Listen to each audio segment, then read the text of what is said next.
కాంగ్రెస్ అగ్రనేత రాహుల్ గాంధీకి సొంత పార్టీలోనే వ్యతిరేకత ఎదురైంది.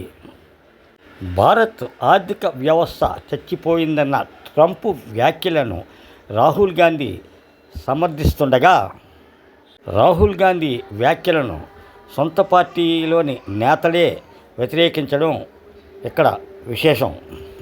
భారత్ పూర్తిగా ఎగుమతులపై ఆధారపడిన దేశం కాదని, మనకు బలమైన డొమెస్టిక్ మార్కెట్ ఉందని ఎంపీ శశి థరూర్ అన్నారు. మరో కాంగ్రెస్ ఎంపీ రాజీవ్ శుక్లా భారత్ ఆర్థిక వ్యవస్థ బలహీనంగా లేదని, ఎవరైనా అలా అనుకుంటే వాళ్ళు అపార్థం చేసుకున్నట్లేనని వ్యాఖ్యానించడం గమనార్హం.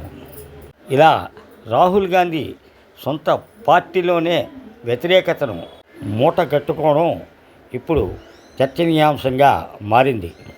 కాగా రాజీవ్ గాంధీ ఇటు పాకిస్తాన్ను, చైనాను, అమెరికాను సమర్థిస్తూ భారత్ను చులకనగా మాట్లాడడం కాంగ్రెస్ నేతల్లోనే వ్యతిరేకత చోటు చేసుకుంటోంది.